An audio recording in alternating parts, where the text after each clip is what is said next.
The views expressed on this program do not necessarily reflect those of this station.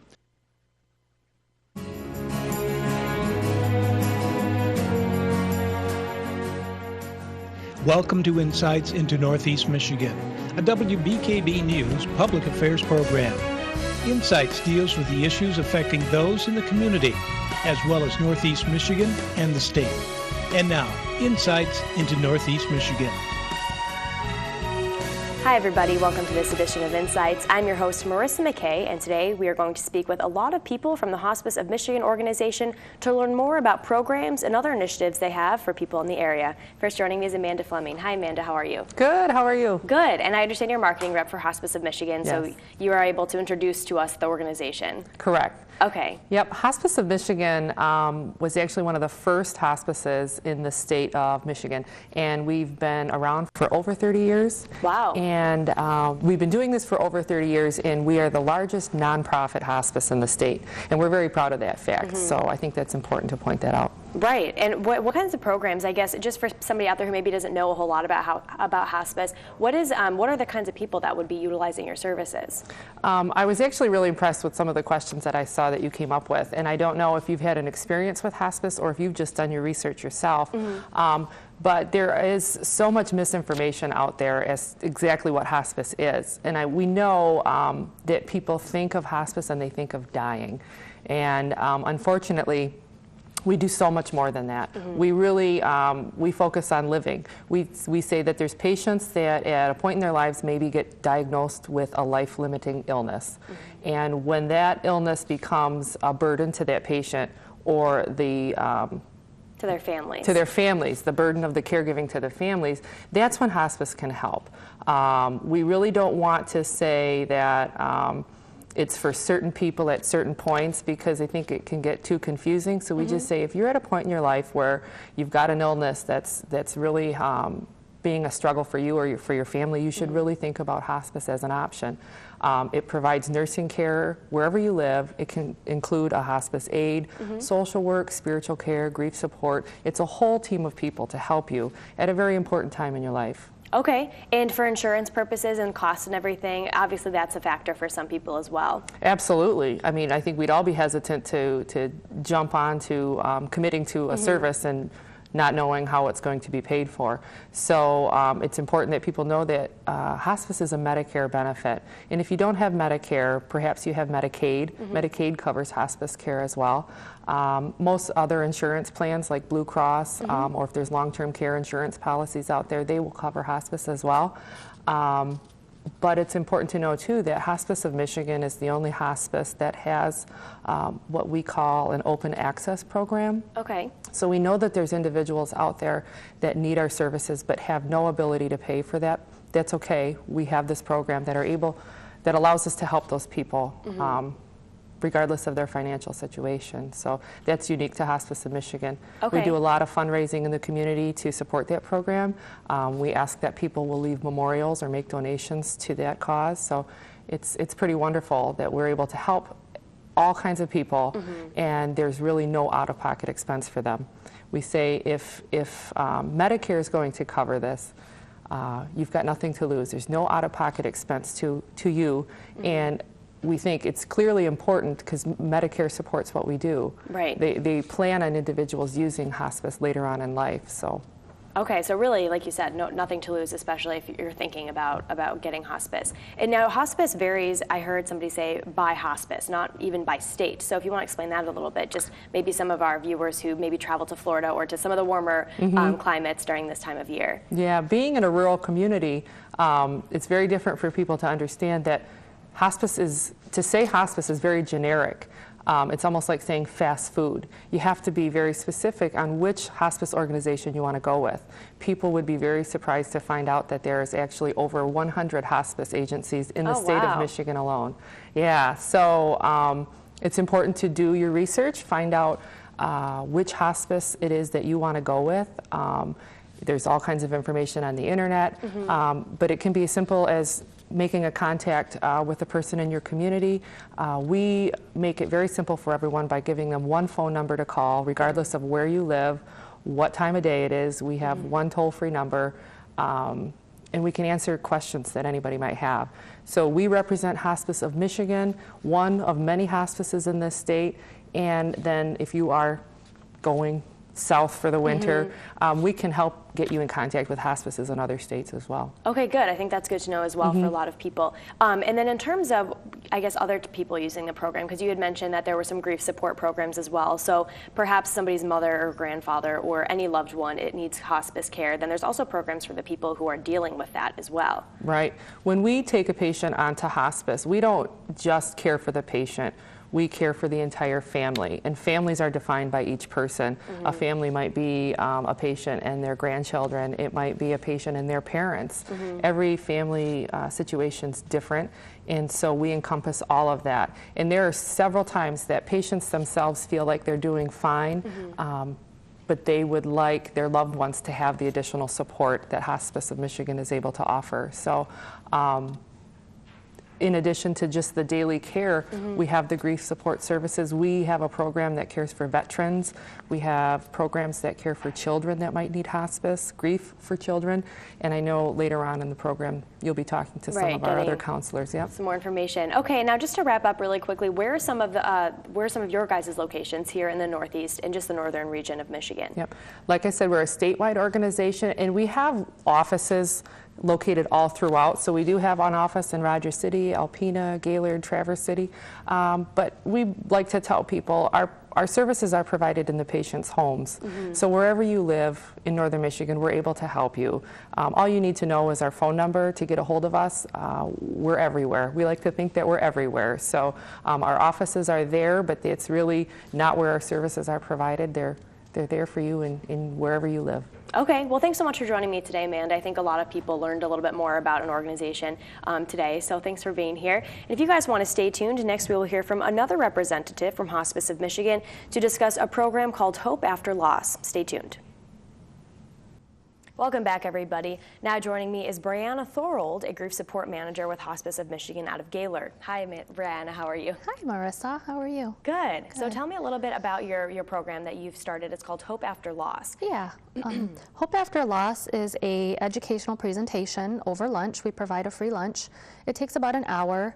It is followed up with some discussion. I have colleagues that have done it across the state as well, so it's not just my own program. We tailor it a little bit to our community and their needs. You come in, you get your lunch, you sit down, and some of the points that we cover are what makes it difficult to grieve, how to adjust to change, and what is hope, and how do we keep that alive. It's geared toward an audience more so for the person who's gone through that initial impact of their loss, that initial impact of grief, and they're looking for ways to move forward. They're kind of over that hump, and they're really looking for a way to find hope, keep hope, and maintain it. And I think that something that maybe everybody can kind of relate to is that they definitely have a relative who maybe isn't a very chatty person, somebody who, if they experience loss, it's hard to really communicate with the family and talk to people. So do you think that this is a really beneficial thing for an entire family to really get in on? Absolutely, and one of the things that you had asked sometime earlier, and we can just cover that now because it relates to that, is one of your questions was, do you think it's difficult for people to admit that they are grieving? You know, maybe oftentimes to family members or to close friends, perhaps, but I think it's more so that they just don't bring it up. I don't know that they're afraid to admit it. A lot of times a presentation like this or a support group, we offer lots of those, and my colleague Marcy will touch on those a little bit later. Right. But a lot of times when a person comes to a support group, they've lost a family, a friend, whoever, they find that they're on common ground with others. They're not so alone. They hear things like, you know, gosh, I can't figure it out. I'm not able to cry. And they learn maybe why they're not able to cry. Or maybe they're grieving, they're moving through these different emotions, the anger, the denial, the confusion, the depression, whatever it might be, and they learn that, wow, even though I'm not experiencing that at the same time as all these other people, we're all moving through that at a different level. And so I'm not so alone. Right, and that's so important, like you were just saying. Exactly. For so many people. And now I think another thing that you really do in your presentation that is very helpful is defining grief and defining hope for people. So if you want to explain that a little bit. Absolutely. When we talk about grief at Hospice of Michigan, we talk about it as a grief journey. It's not something that we get over, it's something that we go through. I like to look at hope as a hope journey as well. With grief, obviously grief is a set of behaviors and feelings that they're represented during our time of loss. We've maybe lost a person, an object, or a role. Maybe it's a job we lost. And so we're going to experience those different normal, necessary, and natural grief reactions, and we need to know that those 3 N's, normal, natural, necessary, that's okay. And so that would be grief, and there's work to be done there before we get to the point of wanting to go down a hope journey. Now hope, hope requires mind, body, soul, heart. It's work, it's an attitude, it's a choice. But when we think of hope, it's defined individually, really. Your definition of hope is different than mine. But if we sum it up, hope would be looking forward to the future with both confidence and some uncertainty that things are going to get better, or an expectation that even though our current situation right now is very difficult, we have that expectation that things are going to get better. Right. And so that's how I define hope. Right. In the springtime, we like to have our Hope After Loss luncheon and presentation because spring represents signs of hope. We see the trees blooming, baby animals are born. There's hope all around us. We just have to be open to absorbing it and receiving it. And is that something that you've learned through doing these presentations, that springtime is everybody kind of has maybe a better attitude about things like this? I think so. You get right around, spring and you think of renewal, rebirth, Easter's coming, all these different things. And it's kind of a good time of year to have that. Right. So.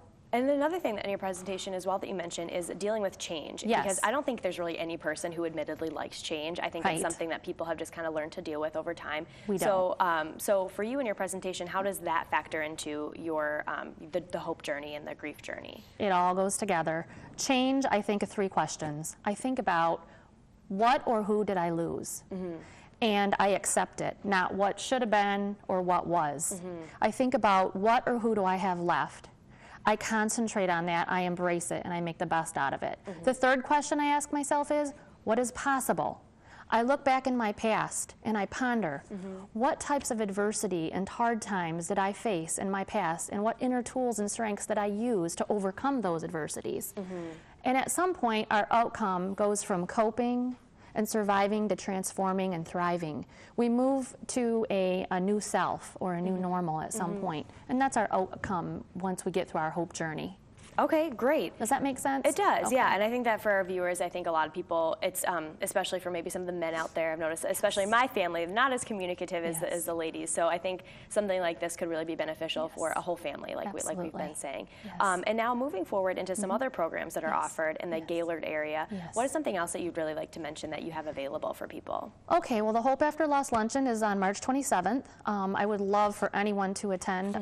Phone number 989-705-2603 if you'd like to RSVP for that. We have our Journey Through Grief support groups, which we're always happy to start one up. That goes 6 to 8 weeks, once a week. You can learn a lot in the Journey Through Grief support group. And is that for, would people have to contact you to want to set that up? Yep, they're free. It's for anyone. It does not have to be a hospice-related family member that died on our services. It can be anybody in the community. We are really big in community outreach, and it's all free. Other types of things, we have our Living On Grief Support Group, and Marcy will touch on some of those too.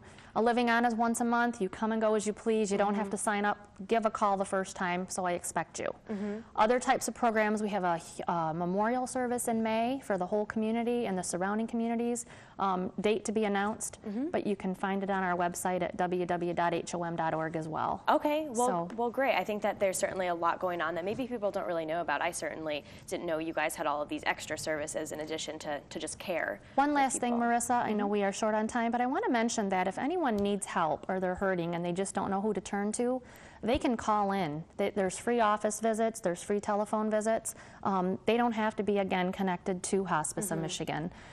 They can call in for counseling, not therapy necessarily, but counseling, education, and if they just call that number. And just somebody to lend an ear, really, to listen Absolutely. to them. Which is so important. Yep, that's all free, and I'm happy to help. Marcy as well, who you'll meet soon. Great. Well, thanks, Brianna, for joining us. Marissa. Yeah, I think everybody really learned a lot, and we enjoyed having you. Great. And if you guys want to stay tuned for our final segment, we'll hear from an Alpena representative about some programs that are specific and happening in our area. Stay tuned. Welcome back, everybody. Now finally joining us is Marcy Nunley of Alpena, who is also a grief support manager here in our area. Hi, Marcy. How are you? Good. Thank you for having us. Good. I'm eager to learn more about what you guys do here in Alpena, just because we've kind of heard about, as statewide, what Hospice of Michigan does, and then some other areas of the state, and now specifically in Alpena, what are some of the programs that you guys offer? Alpena has a wide variety of programs that we offer as well to not only the Alpena area, but Northeast Michigan, the Rogers City area, and the Harrisville area. Every month we offer a Living On support group, which is offered in Harrisville and in Rogers City and in Alpena at different times and different days. And it is an ongoing group, which means people can come and can go. Okay, so it's not like something you have to sign up and pledge time that you're going to be there. No, if you want to come for just a couple times, that's fine. If you want to come for a year long, that's fine as well. And during that time, it's about an hour and a half long, and we have different topics that we focus on at different times of the year. During the month of May, we'll offer something in regards to loss of a mother. Okay. During June, loss of a father. At Christmas time, in regards to hope at the holiday time. And in the summertime, in regards to weddings and going to family reunions and family gatherings and those sorts of things. So the monthly groups focus on whatever is happening during that time of the year. So we can kind of tailor it to what the community you feel would most need in that time. Exactly. Okay. And then we offer a Journey Through Grief as well, as the Gaylord area does. And that is a closed group, which is about a 6-week class in which we offer different topics to kind of help people on their journey through the grieving process. Like Brianna said, we have to go through the process, and it's the hardest work that anyone will ever do is through that.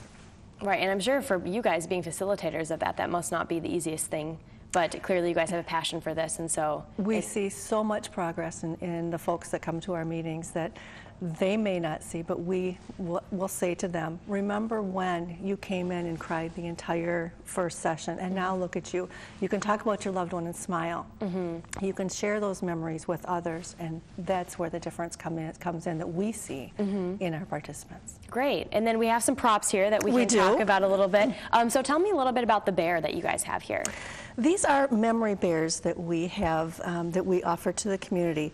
They will bring in an item of clothing of their loved one. This was actually a polo shirt of their loved one. Number one, Papa, was actually on the shirt. Oh, okay. And when we have volunteers that will actually make the bears for us. Oh, wow, okay. So these are handmade then? They are handmade, and the volunteers will appropriately place the piece of pattern on the portion and have it on the bear for them. And they are made with extreme love by our volunteers. And each bear is completely and totally different depending upon the material that comes in. We've had camouflage material come in, and jackets, and sweatshirts that have different sayings on the front, and they're very carefully placed on the bears, and once they're completed, like I said, everyone is completely and totally different. Right, and that also is probably helpful in the grieving process for really anybody. It is. They can hold them, they can sleep with them at night. Usually the material will still smell like their loved one, and so they will have that smell that they can, and then they have those memories that they can share and relive. That's great, and that would just be somebody who maybe they didn't have a relative who went through the hospice care, but just anybody who has heard about this can bring that in. True, and the bears, there is no charge for the bear, but if people would like to make a donation in regards to the bear, that is welcome as well. Okay, and then explain to me about this kite right here, because I don't think it looks like a kite right away. It doesn't look like a kite right away, no. This is it's a paper kite. And when I had first heard about paper kites, I thought these are not going to fly. This is not going to happen. Right. But I was very pleasantly surprised. They are paper kites, and they are decorated by the family members. And then they are flown. And the family members can fly as a family. They can decorate one and fly as a family. Or each person can decorate one, depending upon how many people that we have signed up. And they can put on these kites any remembrances that they have of their loved one. If they did gardening, I've seen the ones that have gardening materials and those sorts of things on. Oh, cool. If they enjoy the farm, I've seen farm trucks, balloons, in regards to people who've lost children. They have angels and those sorts of things on them. And they will fly them as a family out at Starlight Beach here in town. And we're going to do that in September. Again, this year will be our 3rd annual. Great. Last year we had 55 people participate and like 30-some kites up in the air, and it is the coolest thing to see those kites flying over Starlight Beach and over the lake. So. And I think that going back to what Brianna had said as well, that people don't like to feel like they're grieving alone. So if with events like these, they're more community-oriented events, it really gets people in the mindset that there are others dealing with the same others, thing. exactly. And the kites are a fun thing to do, and you're laughing and you're smiling and you're remembering, the loved ones, not in the tears and those sorts of things. And it makes a big difference to have those smiles and that laughter, and to be able to realize, yeah, we can remember them with those rather than just the tears. Right. And then I think something else is that kids maybe get not forgotten in this process, but I think, if it's a grandparent or a mother or father, it's the parents and maybe the people who've lost a spouse that we want to reach out to the most. But kids are also very affected by grief. And so tell me a little bit about some of the programs that you guys have. I know you partner with Sesame Street. We do. We have, Hospice of Michigan has partnered as a supporter of the Sesame Street When Families Grieve series. And Sesame Street and Katie Couric put together a packet, and inside the packet is a 30-minute DVD in which some of the Sesame Street characters go through a loss of their own, and they talk about the different ways that children can grieve. Like the different feelings and how they would communicate that. Exactly, exactly. And a memory box. Children can put together a memory box, a shoebox that they can decorate and store in that box some of their loved ones' items, a tie if it was their father, or cufflinks or jewelry or those sorts of things that they can keep with them. So this is a DVD that has the Sesame Street characters, and then there are storybooks as well for the parents or the adults, and then for the children. Got it. To kind of help with the grieving process. And there is also other materials, copy materials that are supplements to this as well that kind of help the children get through. So that way the parents aren't, or the grandparents aren't specifically not knowing how to talk to the kids, they can go through this and work through it together. Just as much as this helps the children, it helps the adults as well. It does, because it simplifies things a little bit easier for them. Right. And then I think the final thing that you should just mention to everybody is, again, that you don't have to have a person go through Hospice of Michigan to be able to take advantage of some of the more community-oriented programs and events, and also even the more personalized sessions as well. That is true. Hospice of Michigan is unique in that we offer to not only Hospice of Michigan family members, but community family members as well, all of our services. The telephone calls that we can make to them, the office visits, they can come into our office and chat with any of our grief support services managers as well. Okay. They can attend any of our groups, our Fly and Remembers, our community our memorial services, our bears, a lot of the services. Any handout materials that we have available to our family members are available to community members as well. Okay. They are all free of charge, and if they want to make donations, that is fine, and those are accepted as well. Okay, and your Alpena office, where is that located? We are located at 112 West Chisholm in the downtown area. So right downtown, very easy to get to. Right downtown, very easy to get to and easy to find, yes. Okay, well, thanks so much for joining us, Marcy. I think everybody really learned a lot today about some of the benefits to grief support and really opening up about that and kind of sharing those feelings to help deal with something. And thank you for allowing Hospice of Michigan to come and explain some of our services that we have to the Northeast area. All right, well, thanks so much. And if you guys need to learn anything more about Hospice of Michigan, you can visit their website at www.hom.org. Thanks for watching, and we'll see you next week. Insights into Northeast Michigan is produced by WBKB News. If you have any comments, suggestions, or topics you would like to see on a future show, please email WBKB News. This has been a production of Thunder Bay Broadcasting Corporation. All rights reserved.